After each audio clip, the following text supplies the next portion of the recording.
All right, part 3 of human development. Again, the embryo-fetal development is probably how I should say it, but here we are. So something to point out really quick is this one's not so touted in media and all that stuff, so maybe some people don't quite understand it. So I'm going to go ahead and point it out now. We remembered maybe from part 1, because I kind of went fast through it, that the thing that's going to become the support system is called the trophoblast. This trophoblast is going to become the chorion, and the chorion is going to become the placenta. Now, the importance of these three things, what are they going to do? First thing it's going to do is train mama's body to keep baby. The next one is going to be feeding baby. And third is protect baby from mommy. Now, as the baby's demand increases, so must supply also increase. So that this support system has to develop. It has to get bigger. It has to get more complex. It has to become self-sufficient. It needs more nutrients. That baby's getting bigger. It's going to need more nutrients than embryo is going to need more nutrients than a blastocyst, and a fetus is going to need more nutrients than an embryo, and so forth. Those cells, the more and more cells you make or create, are going to create more and more waste. So we need to be able to have a more and more efficient delivery system for this waste product. It also needs to, as the baby gets bigger, the hormones and all that stuff from the corpus luteum can't really help out and take care of this baby as it gets more and more complex. So it needs to become more self-sustaining.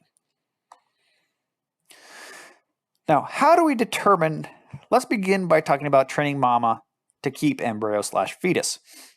It is hormonally regulated to maintain baby. Progesterone and estrogen are the things that maintain life. It maintains the embryo. It maintains the fetus. If you don't have it, mama's going to go through menstruation and you're going to lose the baby. Now, how do we maintain it? How does the embryo say, hey, I'm here? Or a fetus say, hey, I'm here? Well, it's going to release the trophoblast, then the chorion is going to eventually release something called the human chorionic gonadotropin, which is made by that support system. Again, the trophoblast, the chorion, and eventually the placenta. If no HC is being produced by the support system, mom's just going to go through that menstruation, and even if there's a blastocyst, and the blastocyst is lost to the outside world. Now, something neat about this human chorionic gonadotropin level and how it works with mama, this is actually data from the Healthline. Here's the website down here for you. By week 3, it becomes very detectable. It becomes 5 to 50, and then 5 to 426, 18 to international units per milliliter, which you will learn later on what those actually mean when you get into pharmacology and probably physiology too. But I want you to notice as you go on from week to week that this stuff pretty much should be doubling. At least doubling. In fact, that's a way that we can tell whether or not how far along somebody is pregnant. We can measure their blood HCG levels. HCG is also the thing that we're sensing for when we're telling them to pee into a cup or pee on this stick or whatever. Those little pee pregnancy tests are most likely either sensing HCG, but there's also something called HCS. But we're going to get into that a little bit later. But primarily, it's going to be sensing some HCG. By weeks 9 through 12, it's going to peak, and then it's going to start dropping off.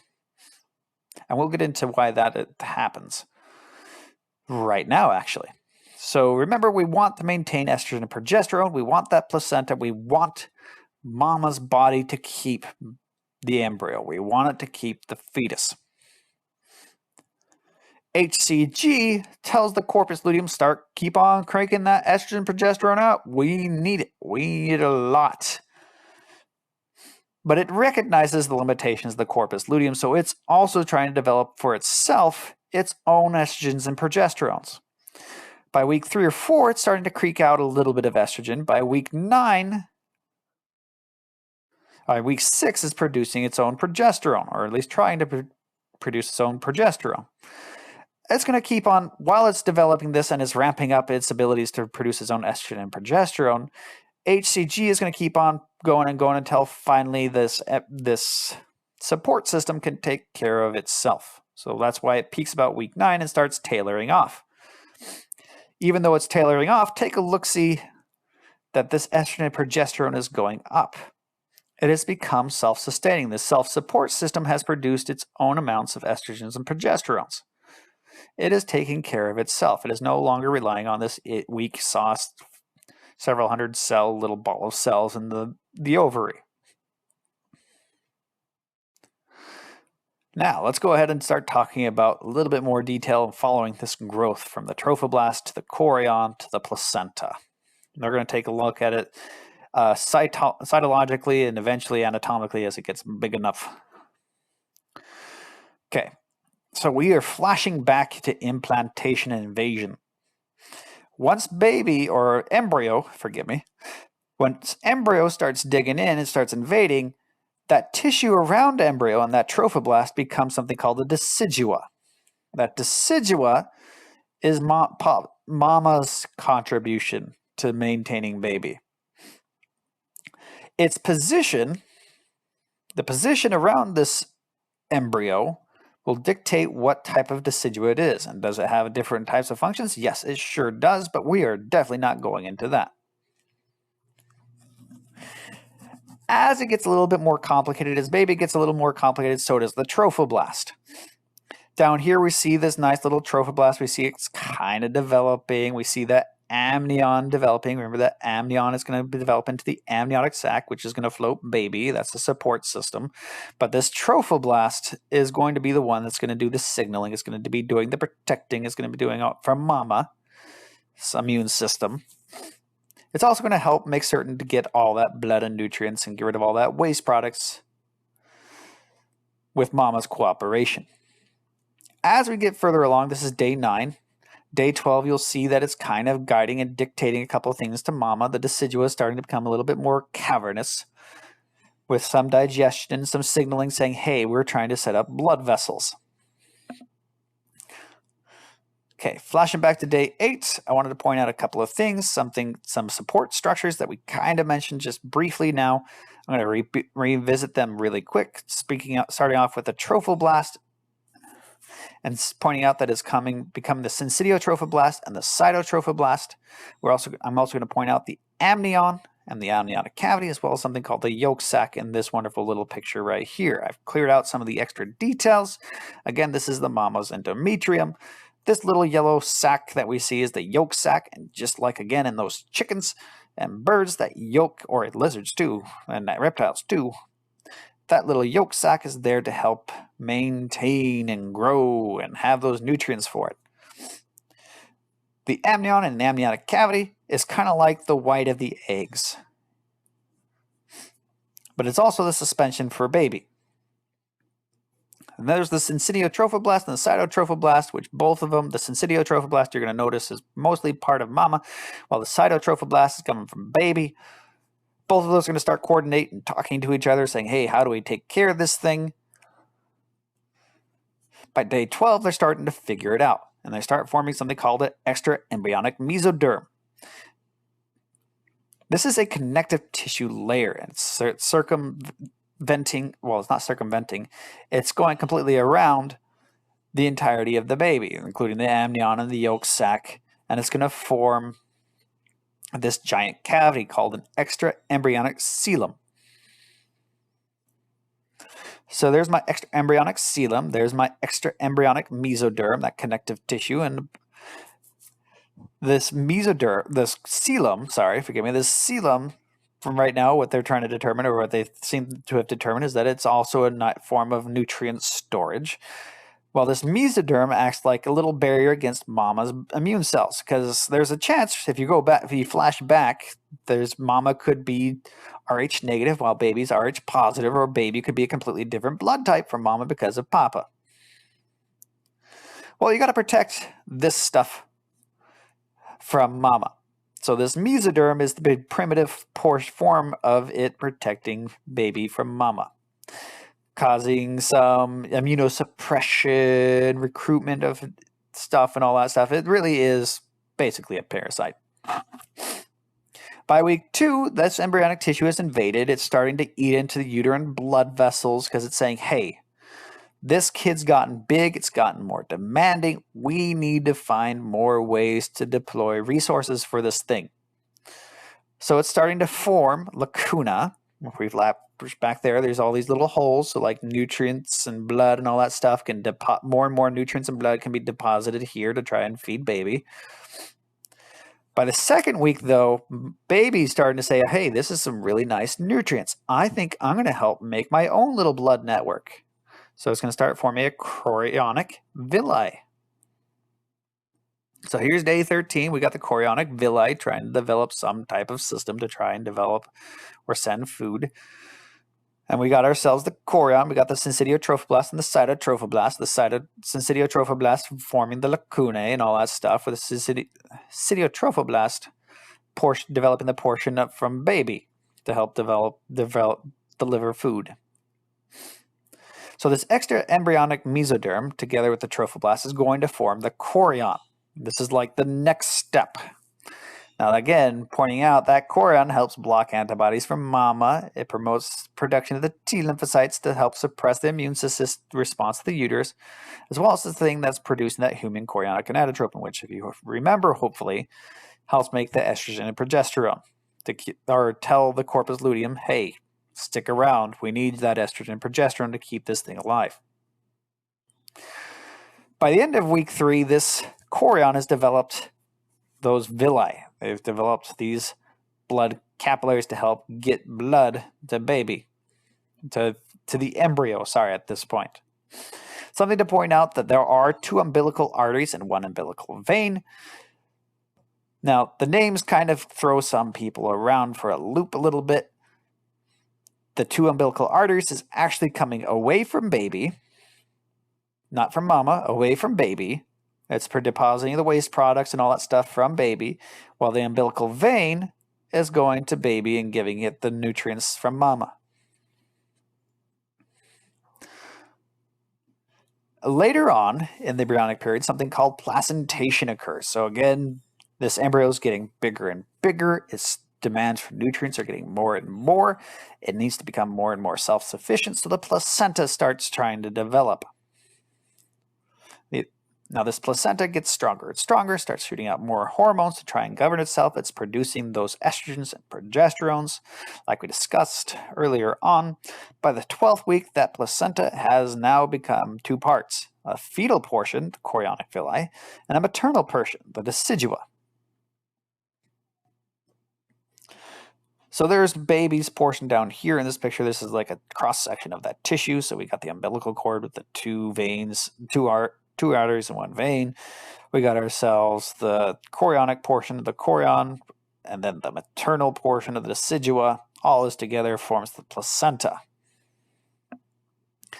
They've fed a little bit of plastics into this, so you can see this nice red color to show the umbilical arteries, while these umbilical supply for the umbilical vein coming in, with the umbilical veins coming in with these nice blue colors. It looks like a pancake at this point. Again, pointing out the umbilical contains 2 arteries and 1 vein. When you get into the fetus, these 2 arteries start interacting with the internal iliac arteries. Hopefully that makes more sense now, because the arteries are going away from the heart. So the arteries when we say arteries, we're talking about baby. So hence why going away from the heart, it makes sense that it's arteries. Going back to MP3, ooh, so many flashbacks. While a vein going towards baby's heart, it's coming from mama and the nutrient-rich mama, so makes sense. It is going to stop by and hit that liver first. Oh boy, at the beginning of AMP4, why are they hitting us with so much past content? Oh right, that's right, we know this stuff. We should know this stuff. So at the end of this discussion, we're saying the baby is born. Babies come out, scream its little lungs out. We do a snip, and away goes the umbilical cord. So what happens to it? Well, there's some blood going into that liver. It's called the umbilical vein again. But as it atrophies, that umbilical cord no longer exists. It becomes ligamentum teres. The umbilical arteries, which are actually coming off that, remember that internal iliac arteries, start, rather than being arteries, become the medial umbilical ligaments. So that it sounds like these arteries and veins just basically become connective tissue. Now, we're getting to the latter end of this discussion, and that makes me happy. We're going to go ahead and be maintaining and monitoring pregnancy. We're taking this perspective from mama now. We've talked about baby. We've talked about the maintenance of the uterus and maintaining the support system and all that good stuff. Let's talk about mama. So there's some things that mama can do and help avoid or take in, whatever you want to call. One of these things that we kind of want to avoid is something called a teratogen. These are things that would mess with, if you remember that notochord is like really super special, important, sending out these diverse signals that can be really delicate in nature to balance to make certain that you get the baby, the nice bilateral symmetry and all that stuff. Well, these teratogens, these things that want to mess with those signaling, well, we really don't want that. So like alcohol could develop some fetal alcohol syndrome. Some cigarette smoke can cause some delays in baby development, have the baby come out a little bit smaller, maybe have some neurological issues. Viruses could mess with developed babies, industrial chemicals, some hormones, antibiotics, cocaine, just to name a few of those things. So you definitely want to avoid those teratogens. Again, with that cigarette smoke, you want to avoid. If you're an ER or radiology or anything like that, you're always asked if you are pregnant to make certain that, and if you are pregnant, they're gonna take different precautions to try and make certain they don't accidentally affect baby's growth. One thing in particular with the radiation is that you don't want that radiation hitting baby. So we're going to give you a nice lead apron. That way, if that happens, or it's been demonstrated to happen, some microcephaly, meaning a really small head, mental retardation, and skeletal deformities could potentially happen with that ionizing radiation. We can check on baby. We could check on baby, see how it's going, see how it's developing, obviously, through fetal ultrasound. That's just taking a picture via sound waves and interpreting those sound waves. We can do that to make certain that baby is actually there. We can determine how it's positioned. We can determine if there's a lot of them, and well, there's other uses, of course, as well. Are those arteries okay? Are those veins open? Those veins nice and opened up? Does the child developing? Does it look like an embryo? Does it look like a fetus? Or is there something going on, like a molar pregnancy? We don't. Yeah, you get the idea. If the ultrasound doesn't show up so well, it can't really tell you if a kid's become trisomy or going to have some type of mental retardation or something like that. But you can do something called amniocentesis. Now, what's going on? Amnio should give you a hint that is coming. You're drawing some amniotic fluid off. What's going on is that baby could shed, or fetus or embryo could be shedding off some cells, and that when we're doing amniocentesis, we're grabbing some of that liquid to see if, well, that genetic information is okay. Do we have too many chromosomes? Do we have missing a chromosome? Something like that. So it's usually guided by an ultrasound. Needles stuck in through the abdominal wall to try and get a little of that amniotic fluid for analysis. We could also try something called a chorionic villus sampling. We can do that about 8 weeks after gestation. With the ultrasound, of course, being a guidance, we're going to insert a catheter into the vagina and the cervix to go ahead and sample some of that chorionic villi. What we're doing, we're just checking to see if there's any genetic defects. Pretty much confirm what we see in amniocentesis. What does that look like? Again, we can get an ultrasound. We can stick a needle through your abdominal cavity, aim for that chorion, or we can insert that catheter through the vagina, up through the cervix, and into that chorionic plexus.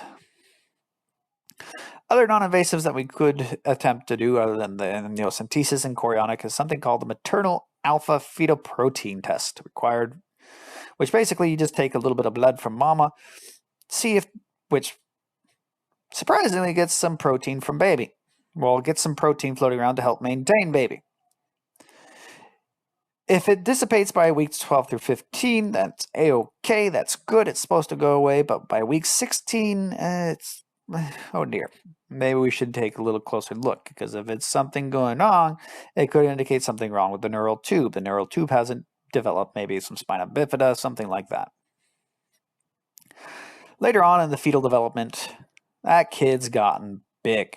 Very, very big. And it's shoving stuff around inside mama. We got some pressure up on the diaphragm.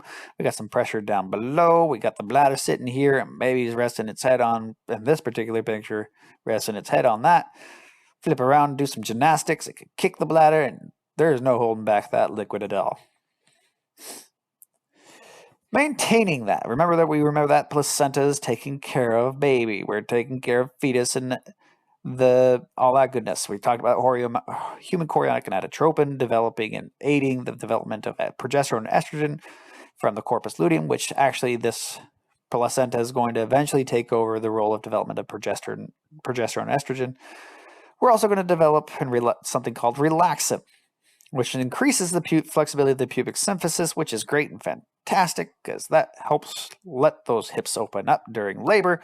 It also helps out with the dilation of the cervix, which is great during labor, but it also helps out a little bit. It kind of has an indiscriminate effect on joints as well, like the synovial joints. So mama starts getting a gait because of relaxin.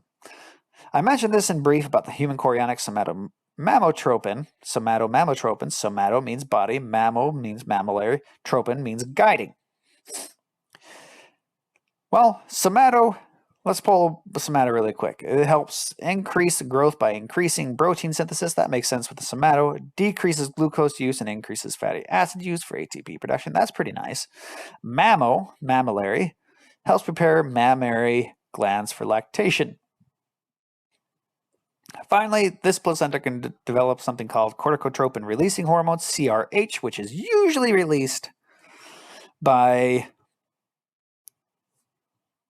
the hypothalamus and the anterior pituitary doing its thing to help ACTH release, which then can cause the release of cortisol.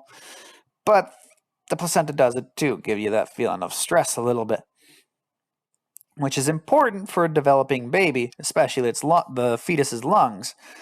Because if you don't have enough cortisol in the blood, then, well, when baby gets born, it's going to have a difficult time trying to breathe, and you're going to have a little bit of that surfactant on hand to help open up those lungs. We talked about this very brief already, but I'm going to go ahead and point it out. Relaxin, again, you're going to help out with that flexibility of the pubic symphysis. It's going to help open up those joints. It's going to help dilate that cervix when it comes time for labor. Human chorionic somatotropin also helps out with that lactation. It's also called human placental lactogen, lactose, sugar, milk sugar. I digress. We talked about that. I'm going to go ahead and skip that. I need to just delete that slide. Again, I mentioned this. Oh, look, there it is, the production of surfactants. Go ahead and pause this right now if you want to write down some notes. Other than that, I'm going to push the button. Uterus continues to, again, expand and keep it continuing to expand, pushing organs up, can cause heartburn, can cause difficulty breathing, can cause the bladder to be easily feeling full frequently and often. Can mama go ahead and have exercise during pregnancy? Sure, why not, mom? But again, mama's going to feel easily tired more often, going to have some morning sickness during that first trimester because of all those different changes in hormones raging in her body that her body's like, what on earth is going on? How do I deal with this? We can increase as well as that posture change because of that relaxin, changing up that gait. Labor, finally, a sweet reprieve from all that extra weight. Oh dear, maybe that's not a sweet reprieve after all. But anyways, this is the labor, the process of expelling the fetus from the uterus through the vagina. Labor is initiated through the action of several hormones, but primarily through a feedback loop of oxytocin. Oxytocin being the number one thing. Oxytocin. In false labor, we got little bits and pieces of oxytocin trying to cause the contractions and all that stuff. You might see a little bit of discharge of blood with mucus, but a true labor is that you're seeing a rhythmic uterine contraction getting shorter and shorter in between pauses. All of these are trying to develop. If we go down to this third bullet point with true labor, there's 3 stages to it. All of these different contractions trying to cause these 3 different things to happen. The stage of dilation, which is the cervix opening up to a maximum of 10 or about 10 centimeters. A stage of expulsion, which hopefully expulsion, you got an idea what expulsion means. Basically shoving the baby out. And then we don't really want that placenta hanging back. It's not a really good spot to be, so it's going to be expelled as well. There it is in picture form, stage of dilation. That uterus keeps on bashing, doing like a battering ram thing, going up against that cervix, stretching it out. Thankfully, that relaxant is helping opening it up to 10 centimeters. After that 10 centimeters happening, the doctor might be seeing that baby crown, which will lead to that stage of expulsion. Stage of expulsion, that kid's coming out. Hallelujah, baby screaming, baby butt spanked, all that good stuff, followed by the expulsion of that placenta. Following delivery, it takes about 6 weeks for the mama's reproductive organs and all that physiological stuff to be back to pre-pregnancy state. This period is called the periperium. The process of reducing the size of that uterus is called the involution. During development, that baby is going to try and develop dependent, of course, of mother. Needs mama. It's gotta have mama. Mama has the nutrients and stuff to take care of baby. At birth, again, those lungs are going to expand and exchange oxygen, which continue to develop. Respiratory rates about 45 breaths per minute until about 2 weeks, when it drops down to about 12 breaths per minute. How do we take care of baby? Well, there's a lot of things. We're going to do that via lactation. So lactation is the production of an ejection of that milk, prolactin being the number one that's causing the milk production, with oxytocin causing the release of it. One important thing to note, that the first milk lactated out is called colostrum, which is extremely important because it has a lot of different types of very rich nutrient dense, as well as signaling molecules to help take care of baby. It is a positive feedback loop. This lactation is indeed a positive feedback loop. If baby suckles, that induces mama to even make more milk and produce a lot of it. What's in mother's milk? Well, it's ideal. It's very good to help with brain development, growth, and digestion. It has lots of different types of white blood cells in the milk. It has antibodies. Hopefully you remember some IgD and IgG. We remember that the breastfeeding supports some optimal health. It also reduces the chance of diseases. With that, that is the end of embryonic fetal development part 3. That is the end of this. We will talk about inheritance another day in lab. Thank you very much. Very much appreciated. Hope you enjoyed.